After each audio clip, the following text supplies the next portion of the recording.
केंद्र सरकारनं रिक्षा आणि अन्य वाहनांना लादलेलं योग्यता प्रमाणपत्र नूतनीकरण विलंब शुल्क प्रतिदिन 50 रुपये तात्काळ हटवावं अशी मागणी वाहतूक संघटना संयुक्त महासंघानं केली आहे। परिवहन संवर्गातील वाहनांसह रिक्षा या हलक्या प्रवासी वाहनांना योग्यता प्रमाणपत्र नूतनीकरणासाठी विलंब झाल्यास केंद्रीय मोटार वाहन नियम 1989च्या नियम 81च्या तक्त्यामधील अनुक्रमांक 11 नुसार प्रतिदिन 50 रुपये दंड शुल्क लावण्यास दिनांक 21 मे पासून महाराष्ट्रातील सर्व प्रादेशिक उपप्रादेशिक परिवहन विभागांनी राज्य परिवहन आयुक्त कार्यालयातर्फे प्रसिद्ध केलेल्या पत्रानुसार अचानक कोणतीही पूर्वकल्पना न देता सर्व प्रवासी आणि परिवहन वाहनांवर या दंडाचा दणका लादला आहे। मात्र हातावर पोट असणाऱ्या रिक्षा चालकांची अवस्था इकडे आड तिकडे विहीर अशी झाली आहे। या नियमाप्रमाणे 1 लाखाची रिक्षा त्या रिक्षाला 1,20,000पेक्षा दंड जास्त होत आहे। अशा परिस्थितीत रिक्षा चालक आपला व्यवसाय पूर्णपणे ठप्प करून त्यांच्यावर आत्महत्या करण्याची वेळ आली आहे। रिक्षा व्यवसाय हा स्थानिक असून वेगमर्यादा कमी असते। आसन क्षमताही फक्त 3 प्रवाशांची आहे। रिक्षा व्यवसाय दररोज फक्त 200 ते 500 रुपयांचा असल्यानं एवढा दंड भरणं रिक्षा चालकांना शक्य होत नाही। तरी आपण रिक्षा चालकांचे मायबाप असून आपण या जुलमी आणि अन्यायकारक रिक्षा फिटनेस विलंब शुल्कातून रिक्षांना वगळण्यात यावं अशी विनंती वाहतूक संघटना संयुक्त महासंघाच्या वतीनं जिल्हाधिकाऱ्यांकडे निवेदनाद्वारे करण्यात आली।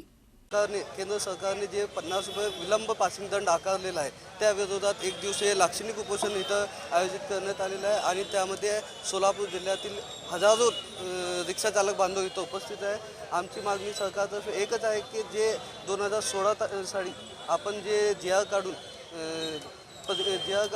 रिक्षा चालकांवर भूदंड लावलेला आहे आणि जे जुलमी दंड लावलेला आहे त्या जुलमी दंड त्वरित रद्द करावे, अन्यथा येणारे 10 दिवसात जर आपण हे जुलमी दंड रद्द नाही केलं तर सर्व रिक्षा महाराष्ट्रातील पूर्ण 16 लाख रिक्षा हे रस्त्यावर सोडून आम्ही आमरण उपोषणासाठी बसणार आहे। आमच्यासोबत रिक्षा चालकांच्या तांत्रिक योग्यता प्रमाणपत्र नूतनीकरणाकरता शासनाने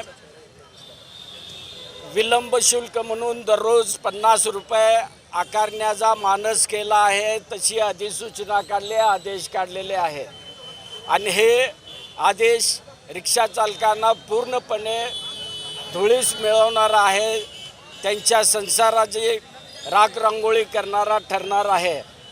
व तसेच याआधी केंद्र शासनाने आणि राज्य शासनाने मुक्त परवाना किंवा रिक्षाची आयु मर्यादा 15 वर्षाची अशा अनेक प्रकारे त्यांनी रिक्षा चालकांच्या उत्पन्नाला भोकं पाडण्याचं काम केलेलं आहे। रिक्षा चालकाला हे शासन ते रिझर्व्ह बँक समजत आहे।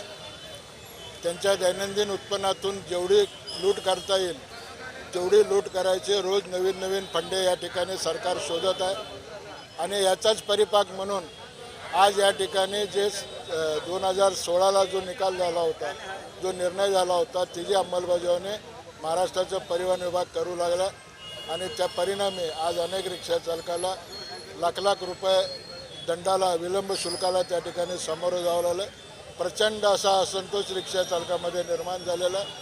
आजचा हा आंदोलन लाक्षणिक जरी असलं तरी याला एक विशेष असं महत्त्व या ठिकाणी प्राप्त